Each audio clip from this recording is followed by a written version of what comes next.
Bismillahirrahmanirrahim. Assalamualaikum warahmatullahi wabarakatuh. Waalaikumsalam warahmatullahi wabarakatuh.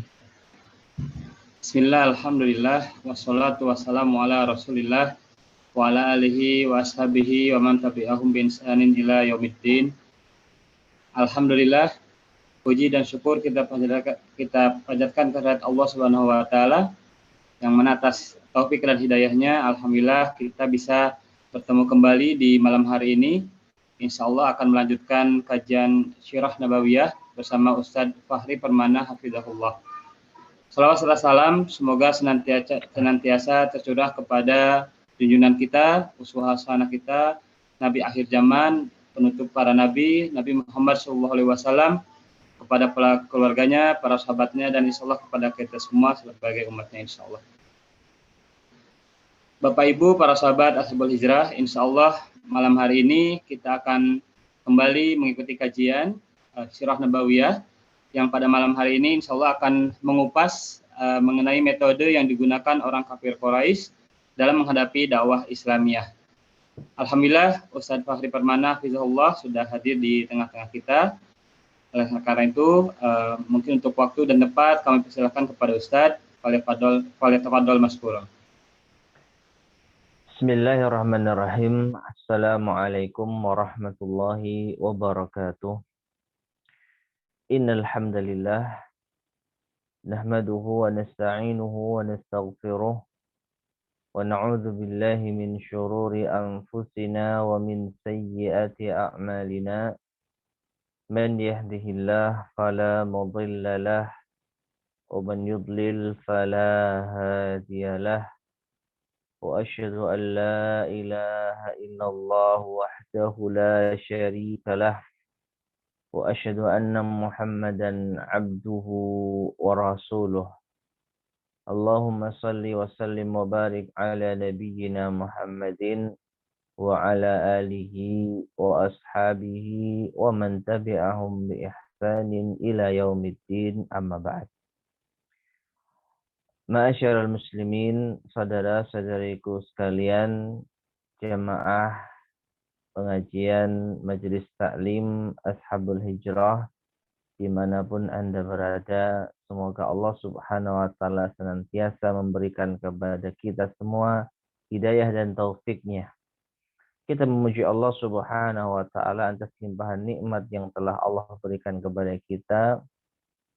Di antaranya kita telah dipertemukan dengan waktu yang terbaik yang pernah ada di dalam setahun ini.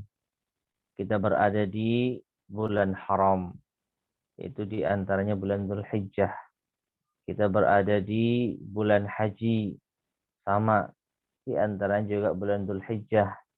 Kita berada di 10 hari terbaik di dalam kumpulan hari-hari selama setahun, yang mana keutamaannya amal saleh itu lebih dicintai oleh Allah Subhanahu wa taala dibandingkan dengan amalan yang dikerjakan di selain 10 hari pertama bulan Dzulhijjah.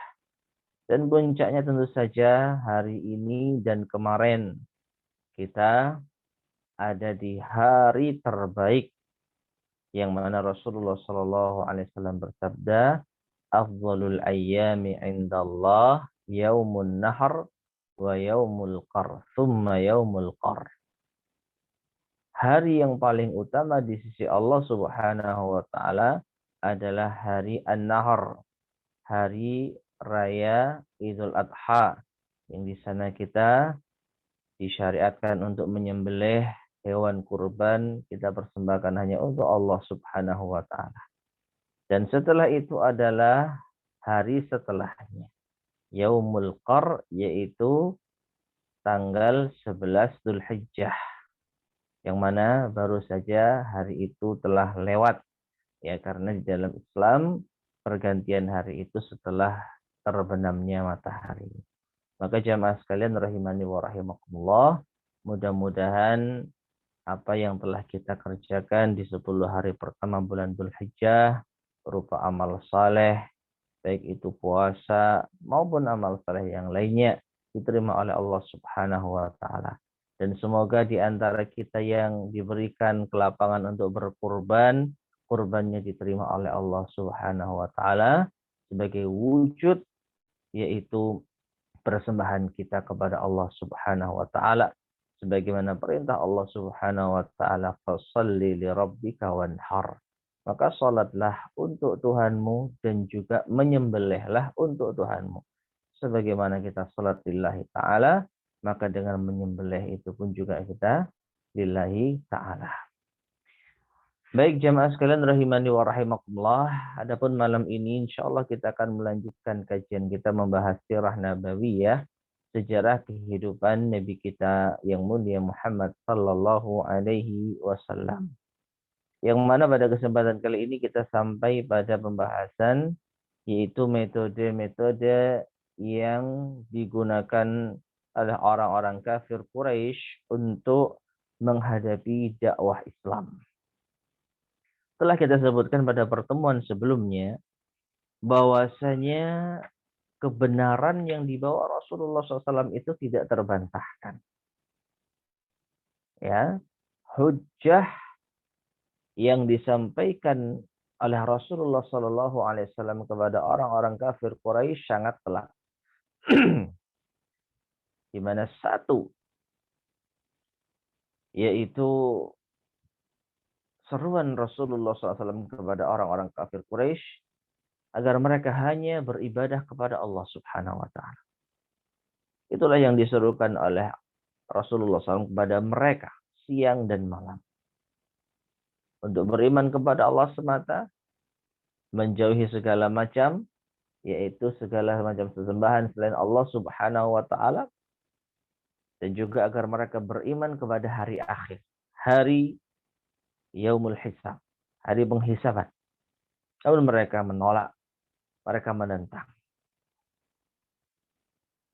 Namun karena mereka tidak mampu membantah hujjah yang dibawakan oleh Rasulullah SAW yang tentu saja bersumber dari wahyu ilahi Al-Quranul Karim, maka mereka bersepakat untuk melakukan tipu daya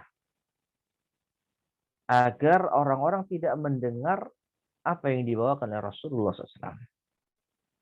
Dan telah kita sampaikan di pertemuan sebelumnya, ada berbagai macam cara mereka di awal, ya, di awal yaitu rapat mereka, di awal pertemuan mereka, mereka membahas apa sekiranya yang bisa kita jadikan sebagai bahan agar jamaah haji tidak mendengarkan apa yang disampaikan oleh Muhammad. Karena momen saat itu adalah momen haji, di mana tamu-tamu yang datang dari luar Mekah mengerjakan ibadah haji, meskipun masih ala jahiliyah. Nah, ini kesempatan yang bisa dimanfaatkan oleh Rasulullah SAW untuk menjumpai mereka, menyampaikan kepada mereka, mengenalkan Islam kepada mereka. Namun orang Quraisy tidak ingin itu terjadi. Mereka tidak ingin orang-orang asing itu terpengaruh dengan ucapannya Rasulullah. Akhirnya mereka mengadakan suatu pertemuan rapat untuk membahas ini. Di antara mereka ada yang mengusulkan bagaimana kalau Muhammad kita tuduh sebagai seorang, yaitu penyihir. Bagaimana sekiranya Muhammad kita tuduh sebagai seorang penyair. Bagaimana sekiranya Muhammad ini kita tuduh sebagai orang gila dan seterusnya. Ya. Dan masing-masing tuduhan itu sudah dibantah oleh mereka sendiri. Karena mereka memposisikan sebagai orang yang cerdas. Dalam hal ini dikatakan oleh Al-Walid Ibn Mughirah. Ya, dia adalah seorang yang cerdas. Dia mencoba untuk menjadi pembantah apabila ada usulan tuduhan kepada Nabi kita yang mulia sallallahu alaihi wasallam. Dan semuanya terbantahkan. Kita sudah tahu orang gila dan orang gila nggak seperti Muhammad. Kita sudah tahu syair yang paling indah, tapi yang dibaca Muhammad bukan syair. Kita tahu sihir dan macam-macamnya, tapi Muhammad bukan penyihir. Apa yang dilakukan Muhammad bukan sihir. Dan seterusnya. Ya, dan seterusnya. Dan itu semua sudah dibantah. Namun mereka tetap butuh satu alasan. Nah, daripada di antara alasan-alasan yang sudah terbantahkan tadi, yang paling masuk akal akhirnya di sepakati kalau Nabi kita itu adalah seorang penyihir. Buktinya apa? Dengan ucapannya, berpisahlah antara anak dengan orang tuanya, berpisahlah antara istri dengan suaminya, ya, gara-gara apa? Ucapan Muhammad. Nah, ini mereka anggap ini masuk akal kalau dianggap sebagai sihir, ya, padahal tidak. Ya, Nabi Shallallahu Alaihi Wasallam ketika mendakwakan tauhid tidak ada paksaan. Artinya seorang anak tidak harus memaksa ibunya masuk Islam. Tapi ibunya sendiri karena saking bencinya dengan Islam memutuskan hubungan dengan anaknya. Ya, kisah sahabat Mus'ab bin Umair radhiyallahu taala anhu. Orang yang sangat rupawan. Seorang pemuda yang sangat terawat. Ya, ibunya sayang kepadanya. Segala macam fasilitas diberikan untuk perawatan anaknya. Terjaga, kulitnya putih, parasnya tampan, dan seterusnya. Namun ketika Mus'ab bin Umair radhiyallahu taala anhu masuk Islam, berubah 100% sikap ibu kepada beliau. Beliau sudah nggak lagi dikasih fasilitas, sudah diboikot dari uang jajan, gitu. Ya, hingga sampai-sampai dikatakan ketika ibunya membenci Mus'ab bin Umair karena masuk Islam, yang dahulunya kulitnya putih bersih sekarang seperti sisi ular. Sampai sebegitunya. Ya, lihat siapa yang memusuhi. Mus'ab bin Umair tetap menghormati ibunya karena itu ajaran Islam. Wa in jahadaka ala an tusyrika bima laysa laka bi ilmun fala tuti'huma wa sahibuhuma fid dunya ma'rufa. Ini ajaran Islam. Dan jika kedua orang tuamu memaksamu untuk menyekutukan Allah Subhanahu wa taala apa yang kau tidak ketahui ilmunya, jangan taati keduanya. Jangan mau diajak buat syirik. Ya. Namun wasahibhuma, pergaulilah mereka berdua fit dunya, di dunia ini ma'rufa, dengan baik. Cukup kesyirikannya kita tolak, kita nggak mau disuruh, kita nggak mau taat, tapi tetap bergaul dengan baik. Ini ajaran Islam. Tapi orang-orang musyrik nggak mau. Ya, termasuk ibunya Mus'ab bin Umair. Gara-gara anaknya masuk Islam, putus sudah hubungan. Ya, diboikot. Sampai anaknya nggak terawat, sampai anaknya menjadi orang yang sangat menjijikkan. Nah, di sini dalam masyarakat muslimin rahimani wa rahimakumullah. Orang yang di luar memandang, ya, gara-gara Muhammad itu sampai musuhan sama anaknya. Padahal siapa yang memusuhi? Yang musuh adalah orang-orang musyrik. Seorang anak tetap diperintahkan taat kepada orang tuanya yang musyrik, ya, dalam perkara yang ma'ruf. Tapi dalam perkara kesyirikan tidak ada toleransi. Nah, seperti itulah jamaah sekalian rahimani wa rahimakumullah. Nah, alasan inilah yang paling masuk akal. Hingga akhirnya mereka sepakat di musim haji itu satu suara, kita tuduhkan sihir kepada Nabi Muhammad SAW. Kepada Rasul, kepada Muhammad, ya. Karena mereka tidak mau memanggil Nabi kita dengan Rasul dan Nabi. Ya, kita kita sematkan tuduhan penyihir kepada Muhammad. Nah, dengan demikian sebelum orang-orang bertemu dengan Muhammad, sebelum orang-orang asing, tamu-tamu dari luar daerah bertemu dengan Nabi kita Muhammad SAW, mereka sudah menjauh terlebih dahulu sehingga Nabi tidak sempat menyampaikan ayat. Nah, inilah upaya orang-orang musyrik untuk membendung jamaah haji yang akan bertemu dengan Nabi kita Muhammad Shallallahu Alaihi Wasallam. Nah, ini bisa dikatakan tahap awal, ya, tahap awal. Nah, sekarang tahap yang berikutnya. Setelah musim haji usai, bagaimana cara orang-orang musyrik untuk tetap menghalangi orang-orang untuk mendengarkan ucapan Nabi kita Muhammad Shallallahu Alaihi Wasallam? Kita baca penjelasan dari Al-Mu'allif, yaitu Ar-Rahiqul Maktum, yang diterjemahkan oleh Pustaka Darul Haq. Ya. Metode-metode yang digunakan dalam menghadapi dakwah Islamiyah. Manakala kaum Quraisy telah menyelesaikan ritual haji, mereka segera memikirkan metode-metode yang akan digunakan dalam menghabisi dakwah Islamiyah di saraknya. Lalu mereka memilih beberapa metode berikut. Yang pertama, menyindir, menghina, mengejek, mendustakan, dan mentertawakan. Ya, ini kalau dalam kamus kekinian satu kata, membuli, gitu ya. Ya, saya nggak tahu bahasa Inggris jadi bully atau Bali, ya seperti itu pokoknya ya. Bullying gitu ya kalau itu apa suatu pekerjaan. Nah, jadi membuli siapa? Nabi kita Muhammad SAW dan para sahabatnya. Disindir, dihina, diejek, didustakan, dan ditertawakan. Target mereka adalah menghinakan kaum muslimin dan melemahkan semangat juang mereka. Ya, mereka menuduh Nabi SAW dengan tuduhan-tuduhan yang kerdil dan celaan-celaan yang nista, menjuluki beliau SAW sebagai orang gila, sebagaimana dalam firman-Nya, وَقَالُوا يَا أَيُّهَا الَّذِي نُزِّلَ عَلَيْهِ الذِّكْرُ إِنَّكَ لَمَجْنُونَ. Dalam surat Al-Hijr ayat yang ke-6. Ya, وَقَالُوا dan mereka orang-orang musyrik berkata, Ya ayyuhalladzii nuzzila alaihi dzikr. Wahai orang yang telah diturunkan kepadamu az-zikr, yaitu Al-Quran. Maksudnya, wahai Muhammad, yang aku telah mendapatkan petunjuk. Innaka lamajnun. Sesungguhnya engkau adalah benar-benar orang gila. Tadi kan masyaallah muslimin rahimani wa rahimakumullah.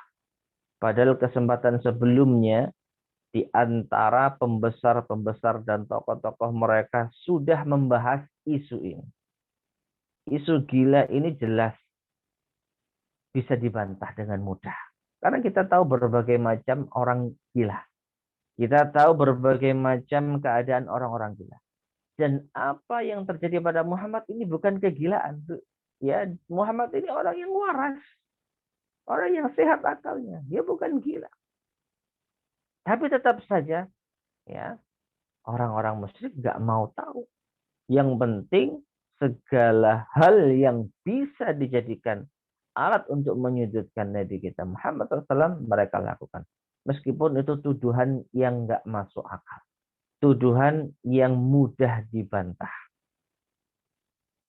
Dan kalau kita perhatikan ma'asyiral muslimin rahimani wa rahimakumullah. Disinilah peran ilmu. Orang kalau tidak memiliki ilmu, maka tuduhan murahan semacam ini akan jelas bisa berpengaruh. Ya, kalau di zaman dahulu ya tuduhan Nabi SAW sebagai orang gila. Orang kalau nggak punya ilmu, maka dengan sangat mudah akan menerima fitnah murahan tersebut. Yes, pokoknya ya teman-teman ngomong Muhammad gila, ya pokoknya Muhammad gila. Meskipun ketika diajak bicara sadar, tutur katanya bagus, ya pokoknya gila wis, nggak mau tahu. Dan ini karena orang bodoh. Ya, maka dari itu masyarakat muslimin rahimani wa rahimakumullah, Islam begitu memuliakan ilmu. Ya, tidak ada agama yang menginginkan pengikutnya, pemeluknya menjadi orang yang berilmu kecuali Islam. Ya. Justru Islam sangat menentang menutup-nutupi ilmu. Ya. Dan sering kita dengar berbagai macam isu-isu yang ada di mana-mana. Ketika orang menginginkan keuntungan dunia, rela untuk membuat umat itu bodoh. Ya, lebih baik mereka bodoh nggak tahu apa-apa supaya gampang kita atur. Supaya mereka tidak macam-macam dengan kita.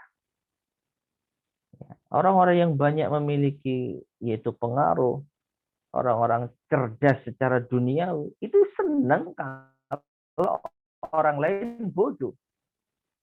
Karena kalau mereka pintar, mereka akan bisa menggugat. Mereka akan bisa berpikir. Mereka akan bisa mengkritik. Tapi kalau bodoh, pokoknya diapakan? Nurut. Di dalam Islam, justru menekankan orang itu berilmu. memotivasi seorang muslim untuk senantiasa berilmu. Bukankah Nabi kita SAW mengajarkan doa Rabbi zidni ilma. Wahai Tuhanku, tambahkanlah ilmu kepada. Maka jamaah sekalian rahimani wa rahimakumullah, jangan kita menjadi orang bodoh. Jangan kita ridho dengan kebodohan. Ini mengisyaratkan kepada kita untuk senantiasa belajar. Ayo kita belajar agama Islam. Agama Islam agama yang mudah. Sumbernya jelas. Al-Quran, As-Sunnah dipahami dengan pemahaman para ulama terdahulu. Itulah yang menjadikan kita apa? Berilmu. Tapi kalau hanya sekedar tuduhan, ocehan, isu dan lain sebagainya, maka ini sama sekali tidak dibenarkan. Ya, jadi masyarakat muslimin mereka nggak peduli. Pokoknya ada bahan untuk bisa menyudutkan Muhammad mereka lakukan. Sampai pun itu tuduhan murahan. Innaka la majnun. Wahai Muhammad, engkau ini orang gila. Ya. Nah, ini satu ayat ya. Dan juga mereka menuduh beliau sebagai tukang sihir dan pendusta. Nah, dalam firman-Nya Allah Subhanahu wa taala berfirman di dalam surat Shad ayat yang keempat, wa'ajibu an ja'ahum munzirun minhum wa qala al-kafiruna hadza sahirun kadzdzab. Wa'ajibu, dan mereka merasa aneh. Orang-orang musyrik Quraisy merasa aneh.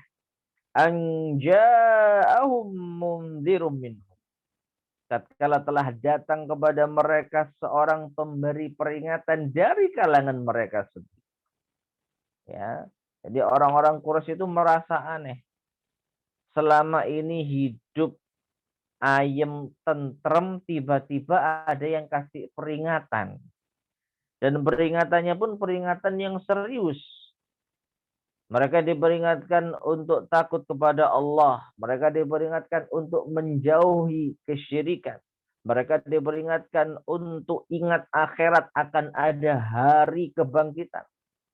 Ya, ini kan aneh. Kita selama ini hidup ya gini-gini saja.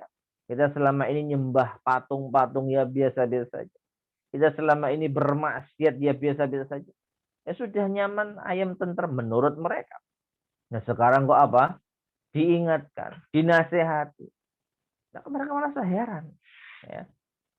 Dan yang menasehati pun orang dari kaum mereka sendiri. Ya. Wallahu a'lam bishawab.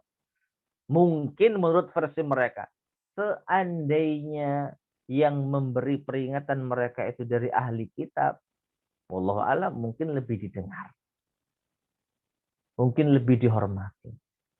Lah ini bahasa Jawanya ya, mungkin teman-teman yang lain nggak paham bahasa Jawa ya, konco dewi, nah itu loh, teman sendiri yang sama-sama bodohnya nggak ngerti apa-apa kok nasihati kita. Nah ini merasa aneh ya. Memang Muhammad itu dikenal sebagai seorang yang amanah, jujur, terpercaya. Tapi mereka nggak kebayang kalau Muhammad itu nabi. Nabi itu yang agung, orang yang mulia. Lah Muhammad asal usulnya kita tahu kok. Ya, apalagi dia nggak bisa baca tulis. Padahal nggak bisa baca tulis ini justru pendukung utama seorang jadi nabi. Ya, dan mungkin sudah pernah kita bahas. Kalau seandainya Nabi kita Muhammad SAW bisa baca tulis, akan ada tuduhan yang lain. Oh, Muhammad ngaku nabi karena kutu buku dia.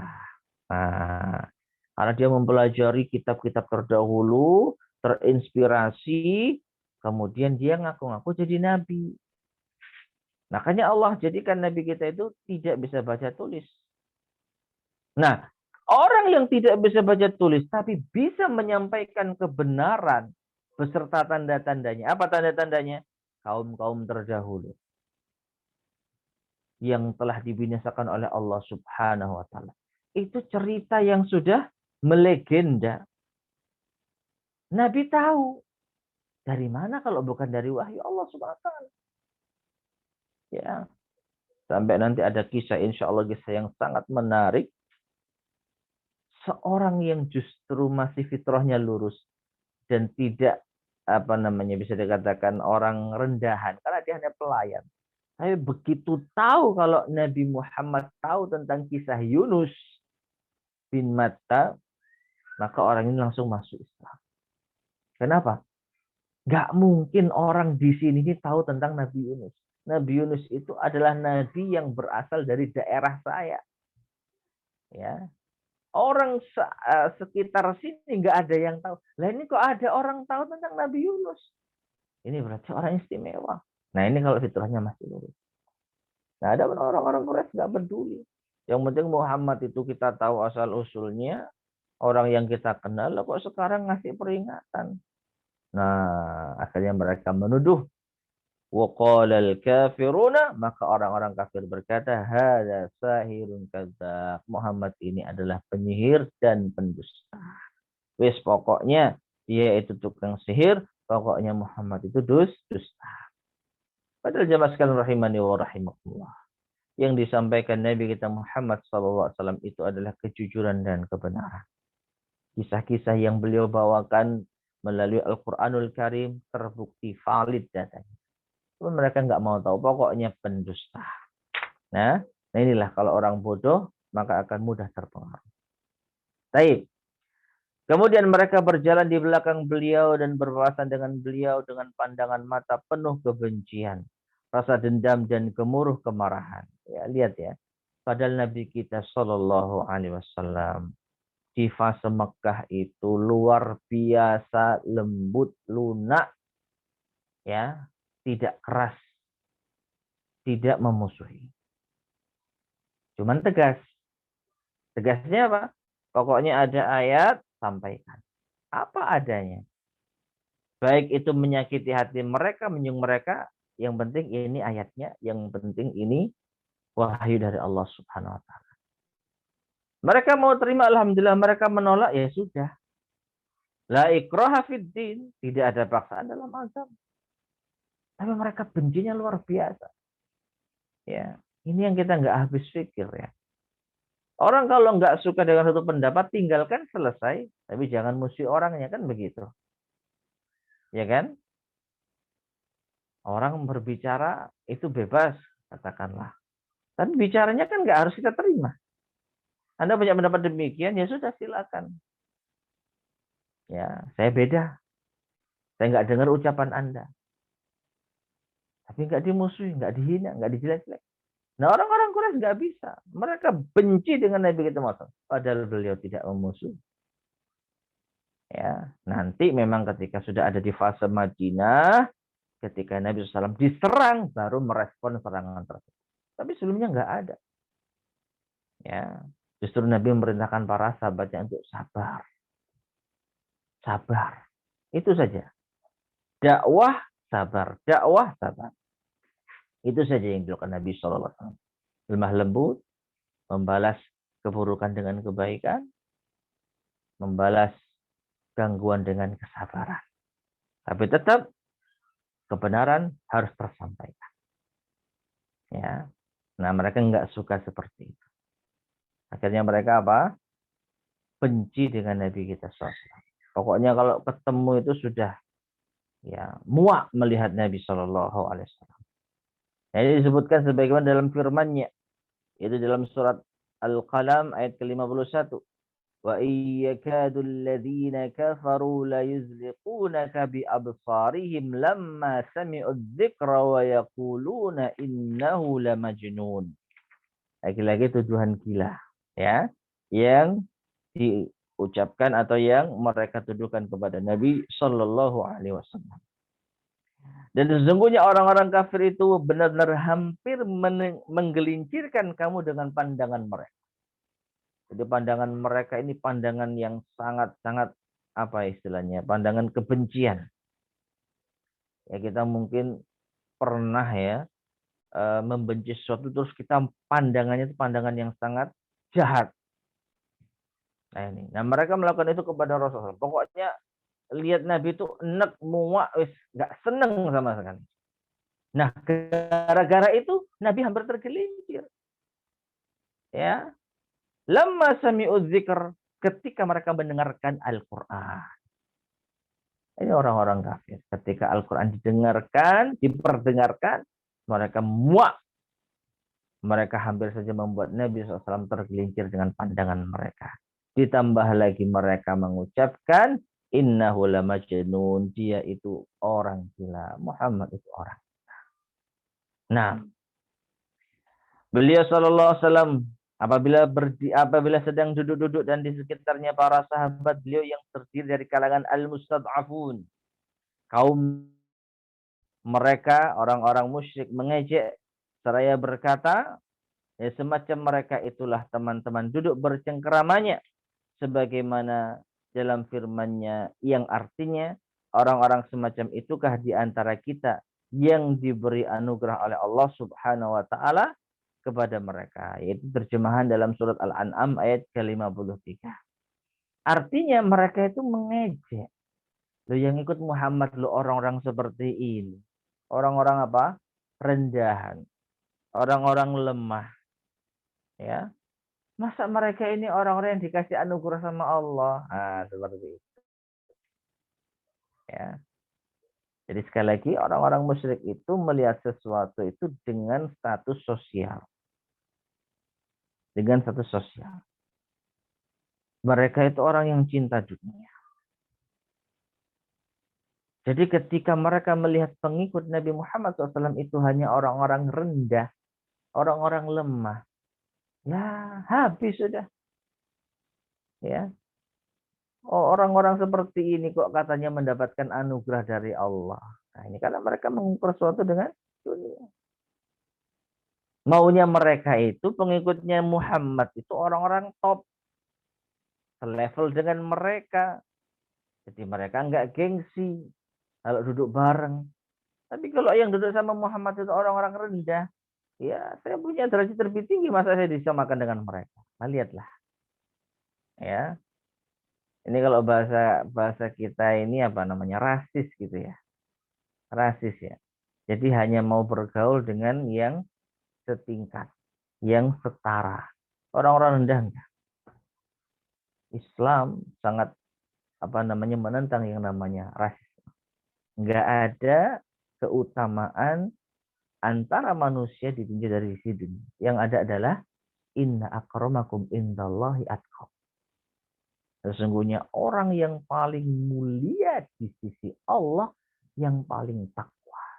Dan Islam membuktikan di zaman salaf dahulu, ya, seorang ulama besar Atha bin Abi Rabah, muftinya Mekah. Dia adalah budak atau bekas budak.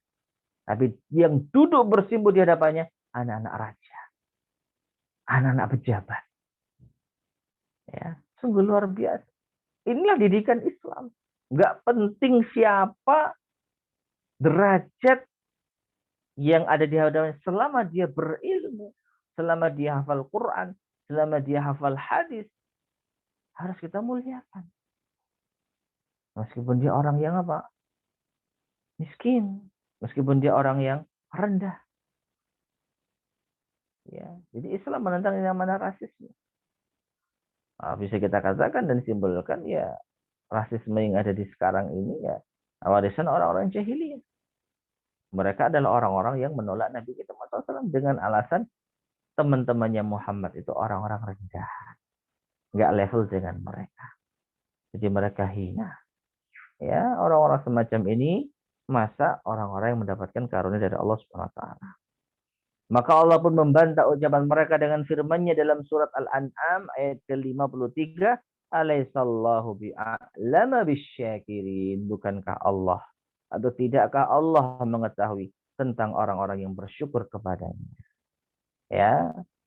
Jadi justru Allah SWT memuji orang-orang lemah tersebut yang mau mengikuti Nabi Muhammad sallallahu alaihi wasallam. Dari sini masyarakat muslimin rahimani wa rahimakumullah, dibahas oleh para ulama kita bahwasanya di antara penghalang kebenaran, perhatikan, di antara penghalang orang menerima kebenaran adalah karena kedudukan.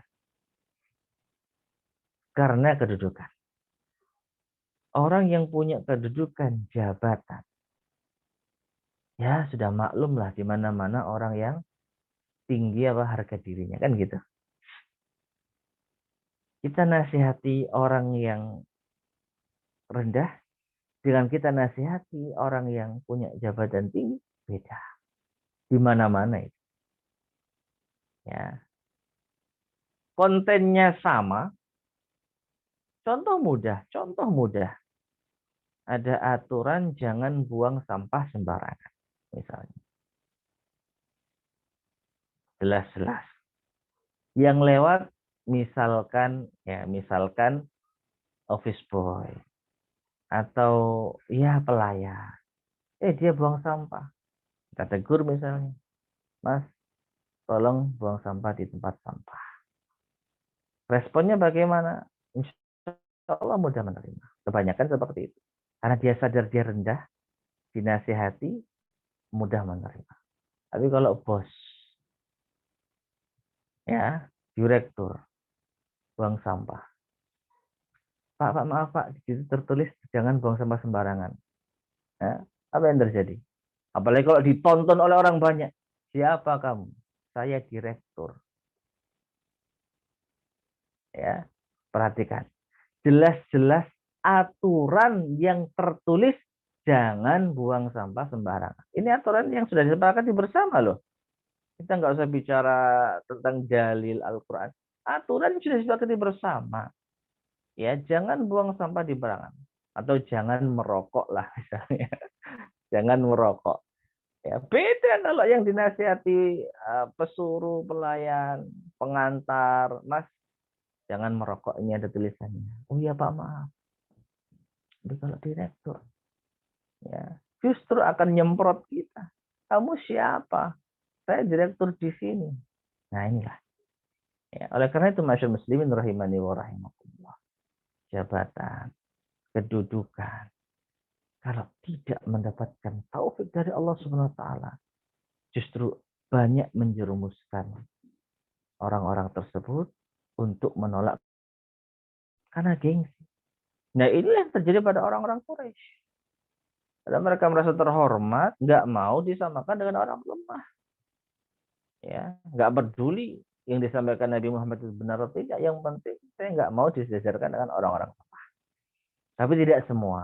Karena ada di antara sahabat yang mereka kaya, yang mereka punya kedudukan, tapi mau masuk Islam. Makanya hidayah itu sangat luar biasa. Ya, kita nggak bisa menghitung secara matematis.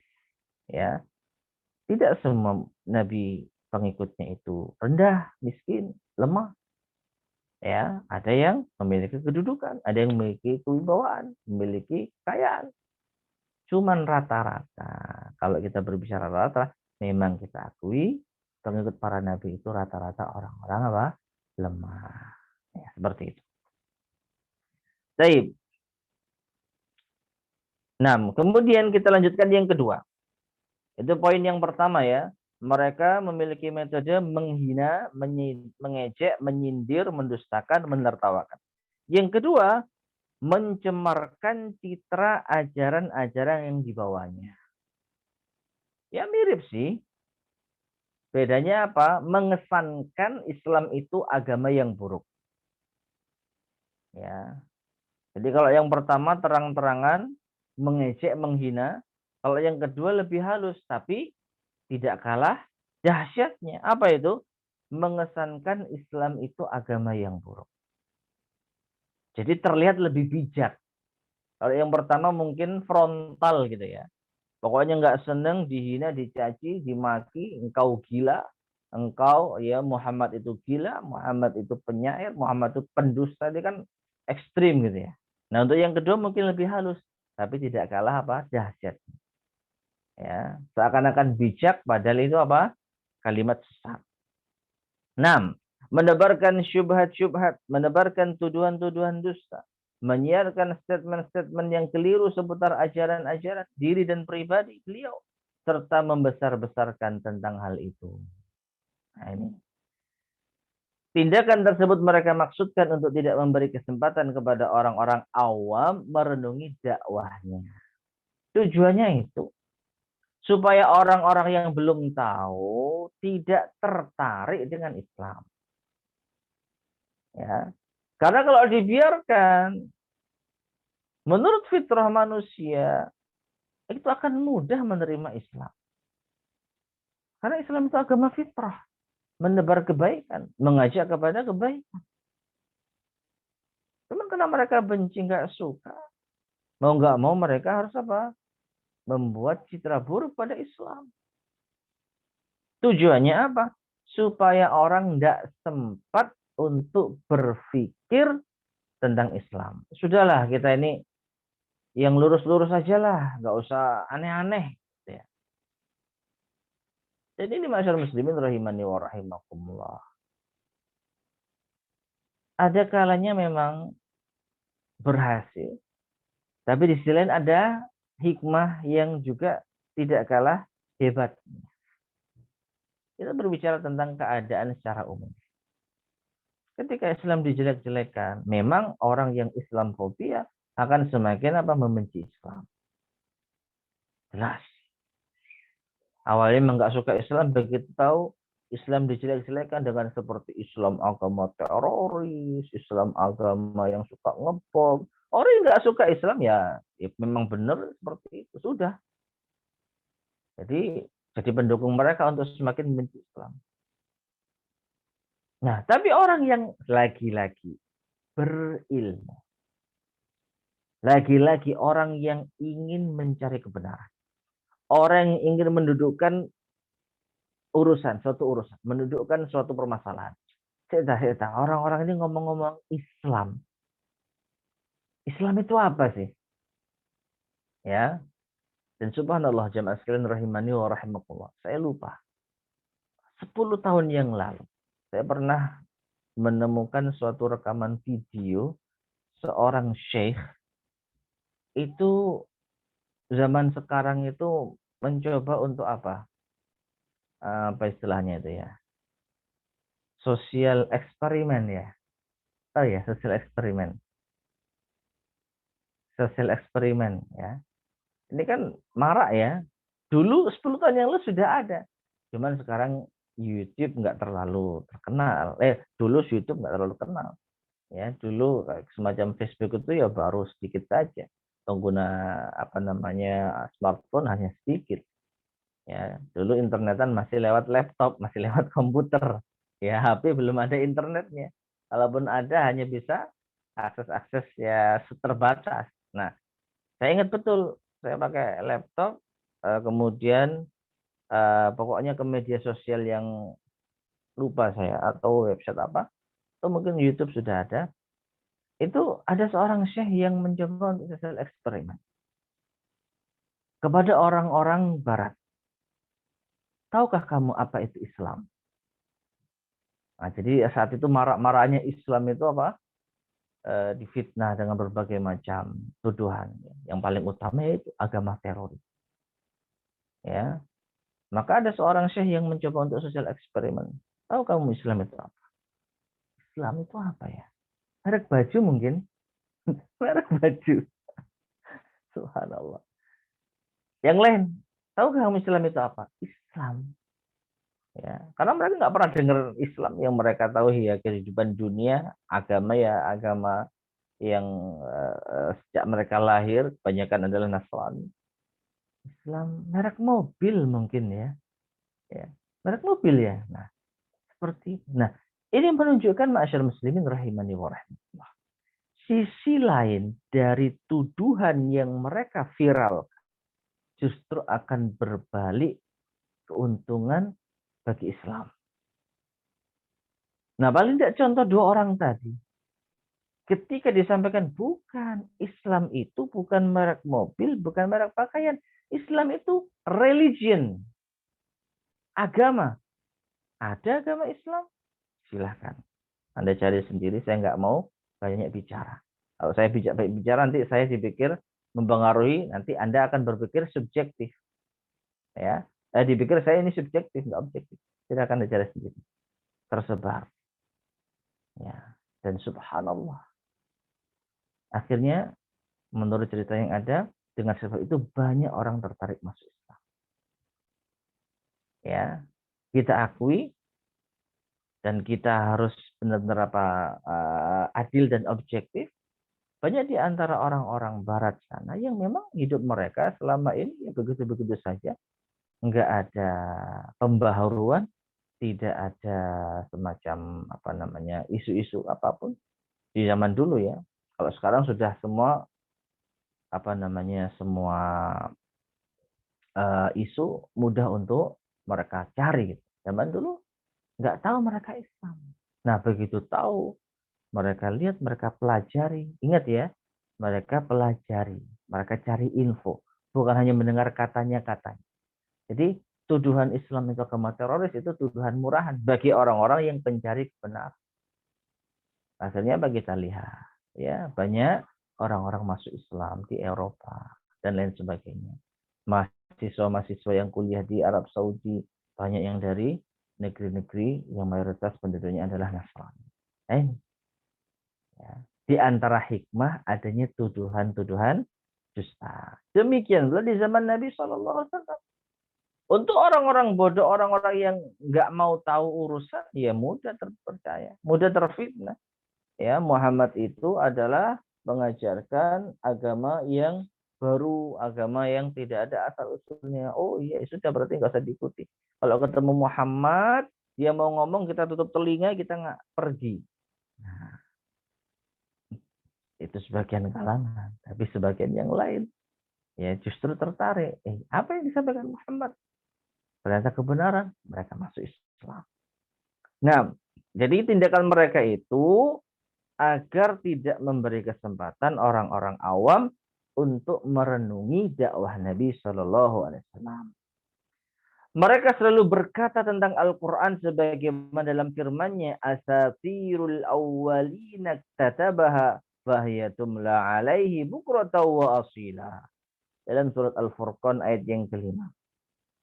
Ya, dongengan-dongengan orang dahulu diminta supaya dituliskan, maka dibacakanlah dongengan itu kepadanya setiap pagi dan petang. Ya, jadi Al-Quran itu dikesankan adalah dongengan. Ya, nah seperti itu. Mereka nggak mau nyebut Al-Quran, sehingga mereka tidak mau menyebut firman Allah, firman Tuhan, tidak mau. Dongengan. Apa yang dibaca Muhammad pagi dan petang, ya dongengan. Itu suruh untuk nulis orang-orang. Ya, dalam ayat yang lain, in hadza illa ifkun iftarah wa a'anahu alaihi qaumun akharun. Dalam surat Al-Furqan ayat yang keempat. In hadza, sesungguhnya ini, yaitu Al-Quran, illa ifkun iftarah. Tidak lain melainkan kedustaan yang diada-adakan oleh Muhammad, yang dia dibantu oleh kaum lainnya. Ya. Jadi Al-Quran dikesankan adalah kedustaan. Nah, dan juga mereka mengesankan Nabi Shallallahu Alaihi Wasallam ini orang biasa. Dalam surat Al-Furqan ayat yang ke-7, Mali hadzal rasul ya'kulu ta'ama wa yamshi fil aswaq. Ya, mengapa Rasul ini memakan makanan dan berjalan di pasar-pasar? Ya, katanya Rasul kok sama seperti kita. Nah, ya lihat sama asyar muslimin rahimani wa rahimakumullah. Pokoknya nuduh itu saja. Pokoknya ada tuduhan. Pokoknya ada isu. Benar nggak benar itu urusan belakang. Ya. Dan mereka ketika mengatakan ini sebagian dalam surat Al-Furqan ayat yang ke-7, mereka nggak konsisten.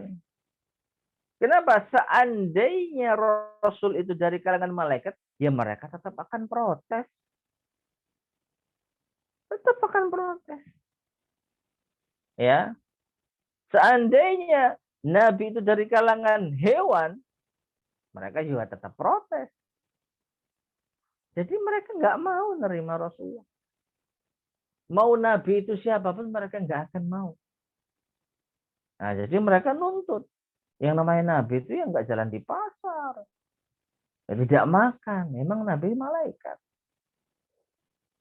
Kalau Allah utus malaikat mereka juga nggak akan terima.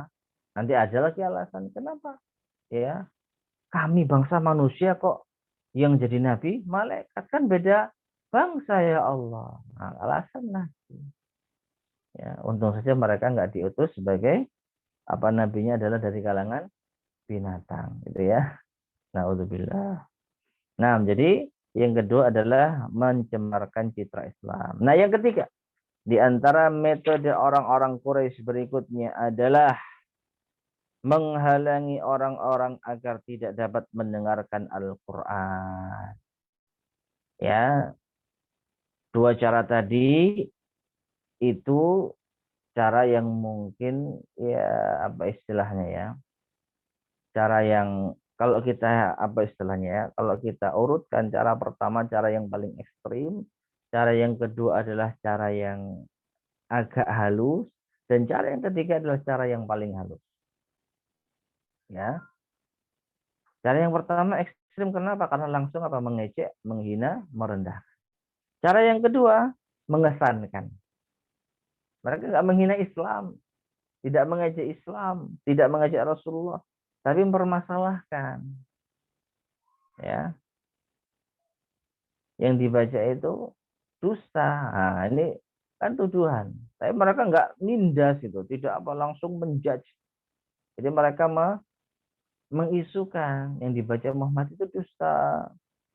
Nah ini. Kemudian apa? Muhammad ini manusia biasa, nggak pantas jadi nabi. Ini kan masih apa? Istilahnya masih lumayan ya dibanding yang tadi. Kalau yang tadi apa? Muhammad itu apa? Pendusta, Muhammad itu pokoknya hina lah. Nah seperti itu. Nah yang ketiga ini lebih halus lagi. Yaitu apa? Menghalangi orang agar tidak mendengarkan Al-Quran. Dan mengimbanginya dengan dongengan-dongengan orang dahulu serta menyibukkan mereka dengan hal itu. Gampangnya, mereka itu mendatangkan saingan untuk Al-Quran. Ya, jadi kalau cara ekstrim nggak manjur, mungkin orangnya agak cerdas gitu ya, nggak bisa untuk menerima fitnah. Cara yang kedua, coba berpikirlah. Nah, berpikirlah, masa Nabi itu manusia yang makan, nah seperti itu. Ini juga masih nggak mempan. Ya coba dengar yang lain lah. Masa dengarkan yang disampaikan Muhammad, dengarkan ini loh. Nah ini. Jadi luar biasa orang-orang Quraisy ini ya. Mulai cari yang paling ekstrim sampai yang sedang sampai yang halus mereka jalankan, ya, demi untuk melancarkan kepentingan mereka.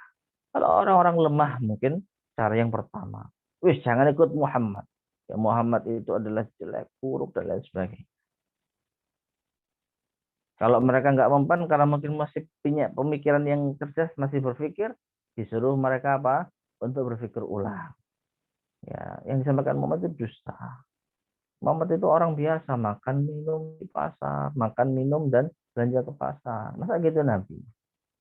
Kalau masih belum mempan juga, ya sudahlah, jangan dengarkan Muhammad, dengarkan yang ini saja loh. Nah, apa itu? Kita baca. Disebutkan bahwa An-Nadhr bin Al-Harith pergi ke Hirah.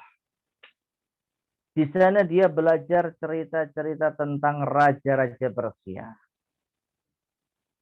Cerita-cerita tentang Rustum dan Asfandyar. Siapa Asfandyar dan Rustum? Keduanya adalah tokoh penting bangsa Persia. Ingat ya. Jadi dongengan orang-orang Persia, bukan orang Arab. Nah, jika Rasulullah Shallallahu Alaihi Wasallam sedang duduk-duduk di suatu majelis dalam rangka berwasiat tentang Allah dan mengingatkan manusia akan pembalasannya, maka seusai beliau melakukan hal itu, An-Nadhr berbicara kepada orang-orang seraya berkata, demi Allah, ucapan Muhammad tersebut tidaklah lebih baik dari ucapanku ini. Kemudian dia mengisahkan kepada mereka cerita raja-raja Persia, Rustum dan Asfandyar. Setelah itu dia berceloteh, jadi berdasarkan apa ucapan Muhammad bisa lebih bagus dari ucapanku. Nah, kesimpulannya ma'asyar muslimin rahimani wa rahimakumullah. Mereka menawarkan alternatif lain selain Al-Quran. Ya, perhatikan. Di antara tuduhan mereka, mereka mengatakan kalau Nabi Muhammad itu apa? Pembawa dongeng, tukang dongeng. Asatirul awwalin itu adalah dongengan orang-orang terdahulu. Ya, dongengan orang-orang terdahulu. Namun lucunya justru mereka yang dongeng. Ya, mereka menuduh Nabi Muhammad SAW sebagai tukang dongeng, tapi justru mereka sendiri yang dongeng. Buktinya apa? Abu An-Nadhr tadi itu jelas-jelas dia itu banyak mendengar dongengan orang-orang Persia. Oh, kisahnya menarik. Jadi kalau kita perhatikan, ma'asyar muslimin rahimani wa rahimakumullah, kisah orang-orang Persia nggak jauh dari yang namanya dunia, merebut kekuasaan, romantisme, ya. Ya jauh dengan Al-Qur'anul Karim yang mengingatkan tentang akhirat, memerintahkan untuk taat, memerintahkan untuk berbuat baik, memerintahkan untuk berbuat yaitu apa namanya kejujuran, ya, mengingatkan tentang akhirat, neraka, memotivasi masuk surga, mengancam tentang azab. Al-Quran ya seperti itu. Nah bagi mereka itu dongeng. Padahal yang dongeng itu mereka. Ya. Jadi ketika Rasulullah menyampaikan Al-Quran, diingatkan akhirat, taat kepada Allah, hidup dunia itu hanya sementara, mereka imbangi dengan cerita-cerita dongeng Rusia. Rusia, maaf, Persia. Ya, bagi orang yang cinta dunia ya jelas lebih tertarik cerita dongeng Persia, ya. Seperti itu, ya. Mirip dengan anak-anak muda kita zaman sekarang. Disuruh dengarkan Al-Quran dan tafsirnya, dengan disuruh mendengarkan apa? Berbagai macam cerita-cerita fiktif, ya, lebih tertarik cerita fiktif. Karena di situ sesuai dengan apa? Hawa nafsu. Ya, kalau nggak percintaan, apalagi sih? Keberanian, kekayaan, menonjolkan dunia. Nah, seperti itu. Nah, jadi mereka menawarkan apa namanya itu bacaan, bacaan apa? Menawarkan cerita yang lain. Sehingga ini mereka lakukan untuk orang-orang yang sekali lagi cinta dunia. Cocok kalau sama cerita Persia. Tapi bagi orang yang sadar, bagi orang yang mendapatkan hidayah tentu yang di oleh Rasulullah SAW jauh lebih baik, yaitu Al-Quran. Tapi kalau orang-orang yang semisal itu ya dikasih kisah-kisah cinta, ya mudah untuk apa? Tergoda. Nah, ini satu sisi. Yang kedua, diriwayatkan dari Ibnu Abbas bahwa An-Nadhr membeli seorang budak perempuan. Maka setiap dia mendengar ada seseorang yang tertarik terhadap Islam, dia segera menggandengnya menuju budak perempuannya tersebut, lalu berkata kepada budak perempuannya, hidangkan untuknya makanan serta bernyanyilah untuknya. Untuknya. Ini adalah lebih baik dari apa yang ditawarkan oleh Muhammad kepadamu. Maka turunlah ayat mengenai dirinya. Allah Subhanahu wa taala berfirman, "Wa minan nasi may yashtari lahwal hadits liyudhilla an sabilillah." Surat Luqman ayat yang ke-6. Dan di antara manusia ada orang yang mempergunakan perkataan yang tidak berguna. Lahwal hadis, perkataan yang tidak berguna untuk menyesatkan manusia dari jalan Allah. Ya, jadi ternyata An-Nadhr bukan hanya tukang dongeng saja, tapi dia juga apa? Tukang apa ngajakin orang dengarkan nyanyian. Nah, seperti itu. Makanya masyarakat muslimin rahimani wa rahimakumullah, selamanya nyanyian nggak bisa ketemu dengan Al-Quran. Nggak bisa. Ya, kalau orang sudah mendengarkan Al-Quran, maka dia wajib mengingkari nyanyian. Nggak akan nyatu. Tapi kalau orang sudah mendengar nyanyian, mustahil dia bisa apa? Rindu dengan Al-Quran. Karena kembali lagi, rata-rata nyanyian itu isinya apa? Itu tadi, percintaan, perselingkuhan, nafsu perut, dunia. Ya rata-rata itu. Kasihku, ya kan? Cintaku, pujaan hatiku. Ya. Sedangkan Al-Quran jelas mengajak kepada Allah Subhanahu wa taala. Makanya ini bisa laris kepada orang-orang ahli syahwat. Tapi kalau orang-orang yang ingin sadar dan tobat, justru apa? Jelas jauh kualitasnya antara Al-Quran dengan nyanyian. Ya, sudah gitu apa? Bukan hanya disuruh mendengarkan nyanyian, dilayani dengan makanan. Nah ini. Jadi ada orang mendengarkan Al-Quran. Nah, ini nih, perhatikan ya jemaah sekalian rahimani wa rahimakumullah. Bisa dikatakan ya hampir samalah. Hampir samalah kondisi Nabi Muhammad SAW dengan sebagian apa namanya.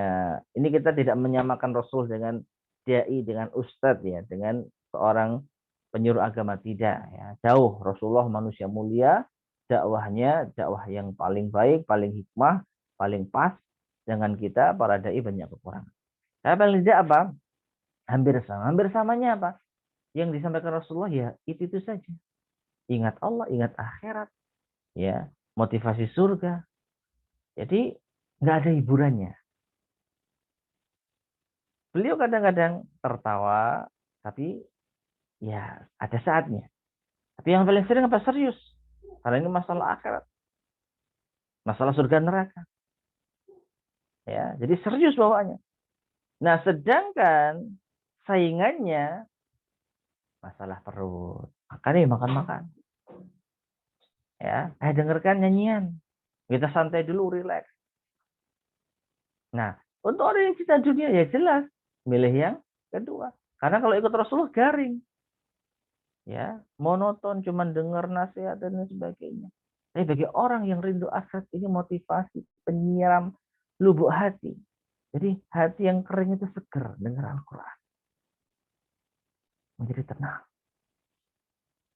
Ya. Sedangkan orang yang ahli syahwat, ya disuruh dengarkan. Ya kayak sekarang lah kita disuruh dengarkan kajian. Ya, konten YouTube. Gak usah jauh, konten YouTube. Ya, subscriber yang paling banyak apa? Ya, sudah nggak usah masalah dunia. Perut syahwat, pamer kekayaan. Kajian ya Allah. 11, 12, 11, 12 itu bukan mirip 11, 12 ya, tapi jumlahnya memang 11. Yang nonton kajian cuma 11. Ya, cuma 12 orang. Itu pun sudah Masya Allah bersyukur kalau ada seorang dai yang kajiannya ditonton 11, 12 orang. Masya Allah. Tapi mereka merasakan nikmat karena mereka mengingat akhirat. Ya, nah seperti itu. Nah kalau kita perhatikan ya ternyata cara-cara orang-orang Quraisy dahulu ya mau nggak mau ya telah diadopsi oleh orang-orang zaman sekarang. Ya, ketika kita menawarkan keimanan, nasihat, yang dinawarkan senang-senang, yang dinawarkan tontonan-tontonan syahwat, ya jelas ahli dunia tertarik yang sana, ya. Nah seperti itu jamaah rahimani wa rahimakumullah. Dan memang sudah pernah kita sampaikan segala macam apa yang dilakukan oleh musuh-musuh Allah dan Rasulnya zaman dahulu, ya sekarang juga ditiru sama persis. Sama persis. Ya. Nah, dari sini kita hendaknya bersyukur kepada Allah Subhanahu wa taala. Tatkala kita masih bisa menyempatkan untuk kajian, ya meskipun sebulan sekali atau di antara kita mungkin yang lebih dari itu sepekan sekali, ya daripada nggak sama sekali. Kita sudah setiap hari dijajali dengan berbagai macam tontonan-tontonan, konten-konten yang tidak baik, yang itu jumlahnya masya Allah jutaan, ya ratusan ribu. Sedangkan konten-konten taklim seperti ini, bisa menembus ya 1000 ini sudah bersyukur ya. Tapi ingat, kebenaran tidak dilihat dari jumlah ya. Kebenaran itu dilihat dari kualitas, tidak mempertimbangkan kuantitas. Justru kalau kita lihat kuantitas, apa kata Allah? Wa in tuti aktsara man fil ard yudilluka an sabil. Jika engkau melihat kebanyakan orang, jika engkau mengikuti kebanyakan orang, atau kebanyakan orang, mayoritas yang banyak-banyakan itu justru akan menyesatkan dari jalan Allah. Maka dengan sedikit ini ya kita syukuri saja. Sedikit tapi insya Allah berkualitas. Wallahu ta'ala alam bisawab. Baik, ma'asyar muslimin rahimani wa rahimakumullah, sudah jam 9 ya, 9 lebih, dan kita sudah menyampaikan materi metode dakwah atau metode yang digunakan oleh orang Quraisy dalam menghadapi dakwah Islam. Yang intinya 3 metode yang sudah kita sampaikan tadi, baik cara ekstrim, atau cara yang agak mending, maupun cara yang halus. Ya, ini semua sudah dilakukan, tujuannya supaya mereka tidak mau mendengarkan apa yang dibawakan Rasulullah SAW. Insya Allah kita akan lanjutkan bi'inillah pada pertemuan berikutnya, beragam penindakan. Jadi nggak cukup. 3 langkah ini masih belum cukup untuk membendung Islam. Ya, masih perlu cara yang lebih keras lagi. Insya Allah akan kita sampaikan bi'inillah SWT pada kesempatan berikutnya. Wallahu ta'ala alam. Baik, dari sini mungkin ada yang sampaikan. Tafadhol, silakan. Nah, barakallahu fikum, jazakallahu khairan Ustaz atas pemaparan materi yang telah disampaikan. Insya Allah kita masuk ke sesi tanya jawab Ustaz. Ya, silakan. Pada Bapak Ibu, para sahabat Majelis Taklim Ashabul Hijrah, jika ada pertanyaan silahkan bisa disampaikan melalui kolom chat ya. Nanti insya Allah akan kami bacakan dan disampaikan kepada Ustaz, insya Allah. Baik Ustaz, sudah ada satu pertanyaan di kolom chat yang kami terima terkait kata lahwal hadis di dalam Quran surat Luqman ayat 6 ini Ustaz. Apakah bisa disebut juga musik ya? Ada sebagian tafsiran. Jadi ada sebagian tafsiran para sahabat, kalau nggak salah Abdullah bin Mas'ud radhiyallahu anhu mentafsirkan lahwal hadis dengan musik. Nah, salah satu sababul wurudnya ya ini. Ya. Jadi ketika Nabi SAW menyampaikan Al-Quran, disaingi dengan nyanyian. Dan nyanyian itu identik dengan alat musik. Ya. Nah, ketika ini terjadi, Allah menurunkan ayat. Ya, wa minan nasi may yashtari lahwal hadis liyudhil an sabil. Yudhil an sabilillah, ya. Dan di antara manusia ada yang membeli yaitu ucapan yang tidak berguna. Nah, sababul wurudnya ya tadi, sababun nuzul ayat ini tadi. Ketika Nabi menyampaikan Al-Quran disaingi dengan nyanyian yang tentu saja disertai dengan alat musik. Nah, itu disebutkan oleh Allah lahwal hadis. Nah, kemudian dari sini maka para ulama kita mentafsirkan lahwal hadis di antaranya itu apa? Musik. Nah, seperti itu. Wallahu a'lam. Barakallahu fikum, jazakallahu khairan Ustaz. Barakallah. Ini mungkin pertanyaan lanjutan dari yang tadi Ustaz. Ini ada salah satu ulama ya, kalau tidak salah Al-Imam Ibnu Hazm yang menghalalkan musik Ustaz. Musik dengan kategori apakah yang dimaksud yang halal menurut Al-Imam Ibnu Hazm ini? Apakah mungkin dalam hal ini Imam Ibnu Hazm keliru dalam menginterpretasikan ayat ini Ustaz? Baik, jadi begini, kalau kita melihat pokoknya ada perbedaan pendapat, ya, maka nggak ada sesuatu itu yang benar-benar akan bisa kita pegang secara teguh. Ini disebutkan oleh para ulama kita dengan metode tatabbu ar-rukhas. Tatabbu itu mencari-cari, meneliti, ar-rukhas secara bahasa artinya rukhsah. Itu secara bahasa. Tapi secara istilah yang dimaksud rukhsah ini adalah keringanan-keringanan yang bersumber dari adanya khilaf perbedaan pendapat di kalangan para ulama.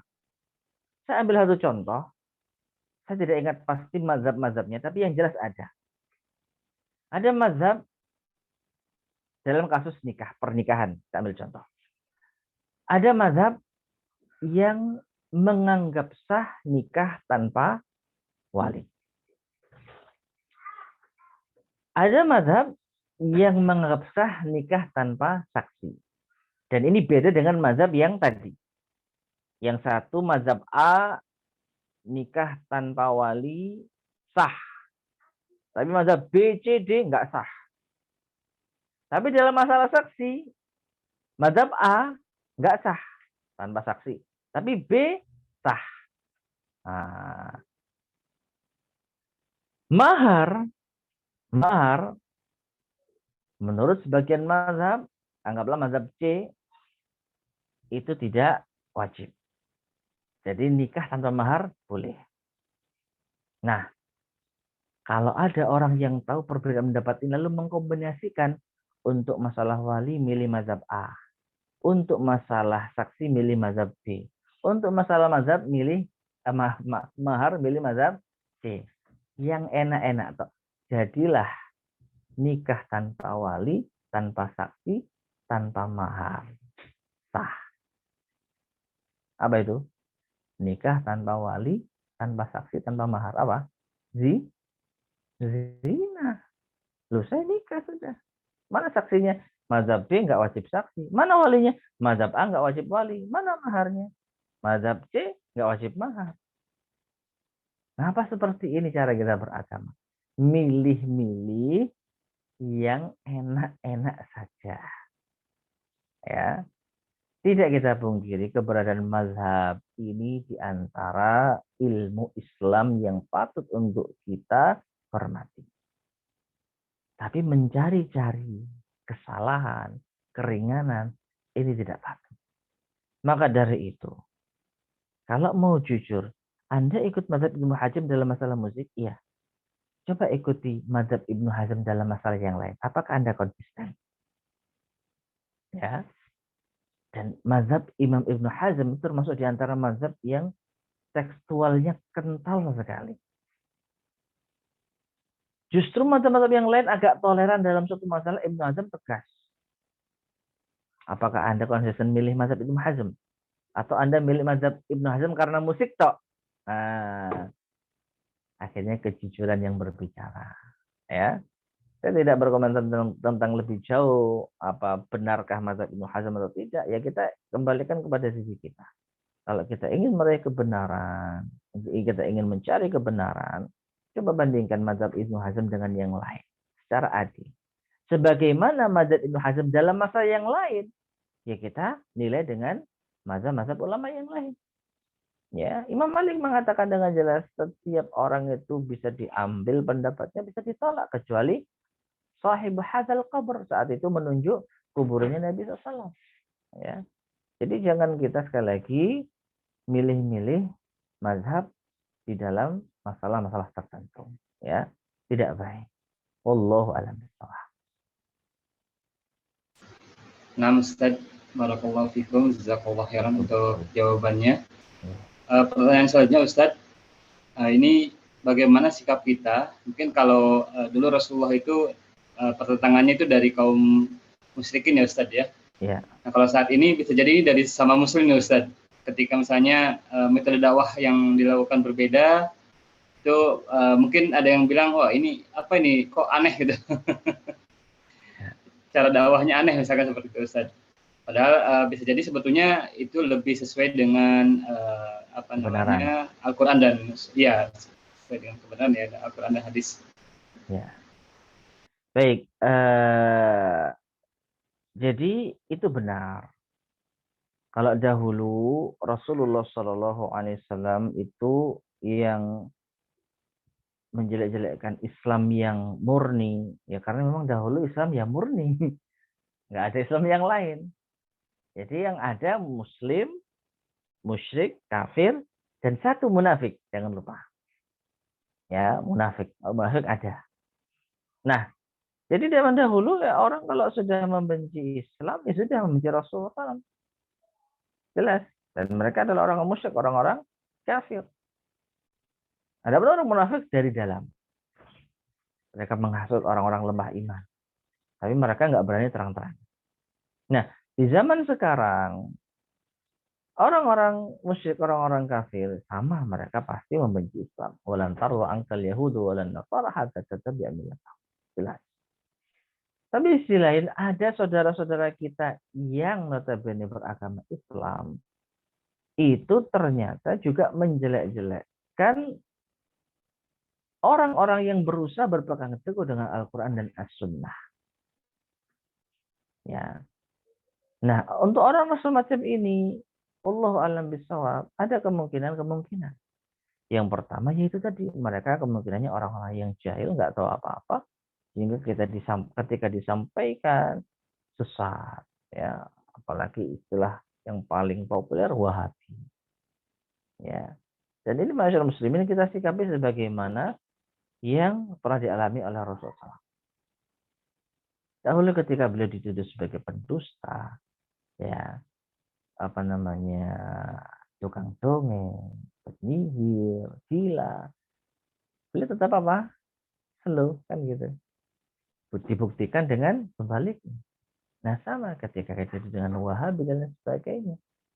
Hendaknya kita ambil pelajaran. Jadikan itu sebagai salah satu sebab orang untuk mencari tahu sebenarnya yang dituduh Wahabi seperti apa. Ya sudah, itu rumusnya, nggak perlu kita reaktif. Ya. Wahabi, apa saya nggak Wahabi? Nggak perlu. Ya, zaman ini kita lakukanlah seperti yang dilakukan oleh Rasulullah. Ya, nggak perlu reaktif, cukup buktikan. Ya. Ternyata Wahabi nggak seperti yang disampaikan. Sering kita dengar. Yang dulu membenci ternyata setelah mengetahui apa yang disampaikan, apa yang diamalkan, ternyata apa? Mendapatkan hidayah. Ya. Nah, ini untuk orang-orang yang jahil, yang nggak tahu, semoga dapat hidayah. Tapi memang ada musuh-musuh Islam dari dalam orang-orang munafik. Ya, orang-orang yang memang mereka tidak suka dengan Islam.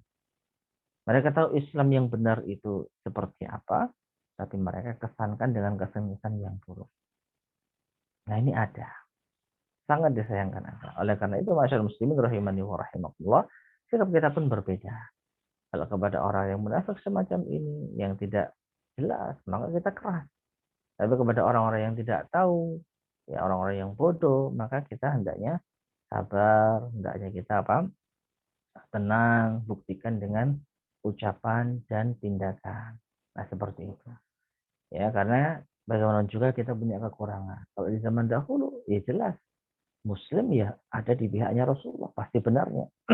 Tapi kalau kita, ada kalanya memang yang mereka tujukan itu salah, benar seperti itu. Ya karena kekurangan kita. Mungkin ada akhlak kita yang kurang baik, tapi dijadikan sebagai apa? Senjata untuk menjatuhkan. Ya kita karena banyak kekurangan, ya kita juga harus apa? Sadar akan kekurangan kita. Ya, tapi jangan sampai ini menjadikan kita diam dari menyampaikan kebenaran. Disampaikan semampunya yang apa bisa disampaikan, asalkan bisa kita pertanggungjawaban kepada Allah Subhanahu wa taala. Wallahu a'lam. Nah, Ustaz, barakallahu fikum, jazakallahu khairan untuk penjelasan yang telah disampaikan. Sepertinya sudah tidak ada pertanyaan lagi, Ustaz, dari Bapak Ibu dan para sahabat majelis taklim hijrah. Masya Allah. Mungkin sebagai penutup, kesimpulan mungkin Ustaz yang mau disampaikan, silahkan. Baik. Ma'asyiral muslimin, jamaah pengajian Majelis Taklim Ashabul Hijrah yang semoga senantiasa dirahmati Allah Subhanahu wa taala. Jadi kesimpulan kajian yang kita sampaikan pada kesempatan di malam hari ini, Islam adalah agama yang benar dan memiliki pengikut Rasulullah Shallallahu Alaihi Wasallam sebagai pemimpinnya dan diwarisi oleh para ulama kita. Maka hendaknya kita mengikuti jejak mereka. Apa yang jadi permasalahan di zaman dahulu, ya, sekarang terjadi akan bisa diselesaikan dengan cara kita mengikuti bagaimana orang-orang terdahulu menyikapi. Dalam hal ini tuduhan, cemoohan, hinaan sudah biasa dialami oleh Rasulullah. Maka kita sekarang ini yang berusaha untuk berpegang teguh dengan Islam sesuai dengan petunjuk Rasulullah hendaknya siap, hendaknya sadar. Ya, kita ketika memilih jalan ini jangan berharap kita akan dihamparkan permadani, jalan enak dihormati tidak. Ya, Rasulullah SAW dihina dicela. Maka kita pun harus siap demikian. Ya, sehingga dalam hal ini kita akan bisa sekali lagi meniru. Jadi ada dua yang kita dapatkan. Yang pertama, meneladani Rasulullah SAW, ini pahalanya besar. Dan yang kedua, selamat. Ya, kalau kita mau lawan, apa yang kita dapatkan? Kalau kita sabar, tenang, rileks, santai, membalas keburukan dengan kebaikan, kita menjadi orang selamat. Justru orang yang musuh kita yang bingung sakarepe dhewe, ya. Nah, seperti itu. Jadi buat apa kita ingin-inginan? Ya, buat apa kita reaksi? Ya, ini sudah terjadi pada zaman dahulu, maka sekarang. Dan lagi-lagi, ya tidak seberapa antara kita dengan Rasulullah. Nanti pada kesempatan berikutnya, ini masalah yang cukup serius. Ya, Rasulullah itu apa? Akan ditindas. Kaum muslimin yang lemah akan disiksa. Nah, kita baru mendapatkan cibiran, ya, sudah sakit hati. Nah, oleh karena itu hendaknya kita apa? Melihat bagaimana Nabi SAW dahulu, dengan demikian akan memunculkan sikap, ya kita ini masih banyak kok, kenikmatan yang kita dapatkan. Kita masih nggak seberapa ujian yang kita dapatkan. Oleh karena itu, hendaknya kita tetap menuntut ilmu, hendaknya kita tetap memperbaiki diri kita, menghiasi dengan akhlak mulia, dan sabar di jalan dakwah. Wallahu ta'ala. Baik, mungkin yang bisa kita sampaikan, kurang lebihnya maaf. Semoga bermanfaat. Kita akhiri. Subhanakallahumma bihamdika, asyhadu an la ilaha illa anta, astaghfiruka wa atubu ilaik. Walhamdulillahirabbil alamin. Assalamualaikum warahmatullahi wabarakatuh. Waalaikumsalam warahmatullahi wabarakatuh. Barakallahu fikum. Jazakallahu khairan untuk Ustaz Fahri Permana Hafizahullah yang telah memberikan faedah ilmu dan nasihatnya kepada kita semua. Semoga kita semua bisa mengamalkannya insyaallah. Amin. Kami juga mengucapkan terima kasih jazakumullah khairan kepada Bapak Ibu, para sahabat Majelis Taklim Ashabul Hijrah yang sudah mengikuti kajian ini dari awal hingga akhir. Semoga kita diberikan keistiqomahan oleh Allah Subhanahu wa taala untuk senantiasa bersemangat menimba ilmu, mengkaji Islam, sehingga kita bisa mengamalkannya dengan baik sesuai dengan sunnah dari Rasulullah SAW. Amin. Kami dari panitia mungkin mohon maaf juga jika ada kekurangan, kesalahan selama kajian ini berlangsung. Insya Allah kita akan bertemu kembali dalam kajian-kajian berikutnya. Terima kasih. Saya akhiri. Assalamualaikum warahmatullahi wabarakatuh. Waalaikumsalam warahmatullahi wabarakatuh.